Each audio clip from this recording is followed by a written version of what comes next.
மேகதாது அணை விவகாரம் தொடர்பாக கர்நாடக முதல்வரை தமிழக முதல்வர் விஜய் நேரில் சந்தித்து பேச்சுவார்த்தை நடத்தக்கூடாது என்றும் அத்தகைய பேச்சுவார்த்தை தமிழகத்தின் நீர்வள உரிமைக்கு பாதிப்பை ஏற்படுத்தும் அபாயம் இருப்பதாகவும் மேலும் பேச்சுவார்த்தை சுமூகமாக நடைபெறாத பட்சத்தில் தமிழகத்தில் சட்டம் ஒழுங்கு சீர்குலையும் சூழல் உருவாக வாய்ப்புள்ளதாகவும் தமிழக விவசாயிகள் சங்க தலைவர் PR பாண்டியன் செய்தியாளர்களை சந்தித்து தெரிவித்தார்.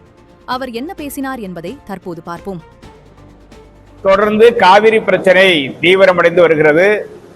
கர்நாடக முதலமைச்சர் தமிழக முதலமைச்சர் ஜோசப் விஜய் அவர்களை பேச்சுவார்த்தைக்கு அழைக்கிறோம் என்கிற பெயரால் இன்றைக்கு கர்நாடகாவில் இன கலவரத்தை மறைமுகமாக தூண்டுகிறாரோ என்று அஞ்ச தோன்றுகிறது. DK சிவகுமாருடைய நடவடிக்கை மிக மோசமான விளைவுகளை உருவாக்கக்கூடிய பேராபத்து ஏற்பட்டிருக்கிறது. இன்று காலை முதல் கிருஷ்ணகிரி மாவட்டம் ஒசூரில் இருந்து பெங்களூருக்கு கர்நாடகாவுக்குள் தமிழக வாகனங்கள் அனுமதிக்கப்படவில்லை, தடுத்து நிறுத்தப்பட்டிருக்கிறது. அங்கே இனக்கலவரத்தை தூண்டுவதற்கான முயற்சி எடுக்கப்பட்டிருக்கிறது. எனவேதான் நாங்கள் தொடர்ந்து கடந்த கால அனுபவங்களின் அடிப்படையில் தான் உச்ச நீதிமன்றம் 2013 இனி கர்நாடகம் தமிழக முதலமைச்சருக்கு இடையே பேச்சுவார்த்தை இல்லை என்பதை உறுதிப்படுத்திய அடிப்படையில் கர்நாடக முதலமைச்சர் தமிழக முதலமைச்சரை பேச அழைப்பதையும் அதை தமிழக முதலமைச்சர் ஏற்கக்கூடாது என்று வலியுறுத்தி வருகிறோம். கடந்த காலங்களில் இவ்வாறான பேச்சுவார்த்தைகள் அழைக்கப்பட்டு முரண்படுகிற போது அங்கே இனக்கலவரம் உருவாகி இருக்கிறது. எனவே இன்றைக்கு காவிரி நடுவர்மன்ற இறுதி தீர்ப்பு மத்திய அரசால் அரசிதழில் வெளியிடப்பட்டு 2018 முதல் காவிரி மேலாண்மை ஆணையத்தின் கட்டுப்பாட்டில் காவிரி அணைகளில் இருக்கக்கூடிய தண்ணீர் தனது கட்டுப்பாட்டில் கொண்டு வரப்பட்ட பிறகு உச்ச நீதிமன்றத்தின் நேரடி பார்வையில் ஆணையம் செயல்படுவதால் எந்த மாநில முதலமைச்சரும் சந்தித்து பேசுவதால் எந்த பயனும் இல்லை. எனவே காவிரியில் தண்ணீர் கேட்டு பேசுவதாக இருந்தாலும் மேகதாட்டு குறித்து பேசுவதாக இருந்தாலும் ஆணையத்தில் தான் பேச வேண்டுமே தவிர கர்நாடக முதலமைச்சர் DK சிவகுமாரோடு தமிழ்நாடு முதலமைச்சர் ஜோசப் விஜய் பேசுவோம் என்று கர்நாடக முதலமைச்சர் அழைப்பை ஏற்று பங்கு பெறுவது குறித்து இப்பொழுது விவாதம் துவங்கி இருக்கிறது. எனவே இந்த சந்திப்பு என்பது கர்நாடகாவில் இருக்கிற தமிழர்களுக்கு ஏற்பட போகிற பெரிய ஆபத்தாக முடியும்.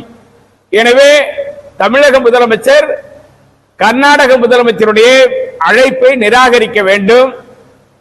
இன்று காலை முதல் அங்கே வாகனங்கள் அனுமதிக்கப்படாத ஒரு இன உணர்வை தூண்டுகிறார்கள். கர்நாடக விவசாயிகள் மேகதாட்டு அணை கட்டுவதற்கு எதிராக இருக்கிறார். எனவே அங்கே கர்நாடக விவசாயிகள் போராட்ட களத்திற்கு வராத நிலையில் இனக்கலவரத்தை உருவாக்குவதற்கான மறைமுக முயற்சியில் கர்நாடக முதலமைச்சர் DK சிவகுமார் ஈடுபடுகிறாரோ என்று அஞ்ச தோன்றுகிறது. எனவே கர்நாடகாவில் இருக்கிற தமிழர்களுக்கு பாதுகாப்பு கொடுக்க வேண்டிய பொறுப்பு மத்திய அரசுக்கு இருக்கிறது, உச்ச நீதிமன்றத்திற்கு இருக்கிறது, தமிழக முதலமைச்சருக்கு இருக்கிறது.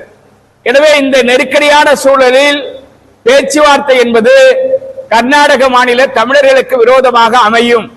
எனவே பேச்சுவார்த்தை அழைப்பை தமிழ்நாடு முதலமைச்சர் நிராகரிப்பது ஒன்றுதான் தமிழக காவிரி உரிமையை பாதுகாப்பதற்கு உதவிகரமாக இருக்கும், கர்நாடக வாழ் தமிழர்களுக்கும் அது உதவிகரமாக இருக்கும் என்பதை நான் வலியுறுத்த கடமைப்பட்டிருக்கிறேன். எந்த சூழ்நிலையும் தமிழ்நாடு முதலமைச்சர் கர்நாடகாவில் சென்று மேகதாட்டு அணையை குறித்தும் தண்ணீர் திறந்து விடுவது குறித்து பேசுவது சட்டப்படி செல்லாது, உச்ச நீதிமன்ற நீதி உத்தரவின்படி செல்லாது, அரசியலமைப்பு சட்டப்படி செல்லாது. எனவே மறைமுகமாக தமிழ்நாடு முதலமைச்சர் அழைத்து பேச்சுவார்த்தை என்கிற பெயரில் கர்நாடக முதலமைச்சர் வருகிற கர்நாடக சட்டமன்ற தேர்தலில் வெற்றி பெறுவதற்கான அரசியல் சாணக்கிய நடவடிக்கை என்கிற பெயரில் தமிழர்களுக்கு பாதிப்பை உருவாக்கிவிடக் கூடாது என நான் வலியுறுத்துகிறேன்.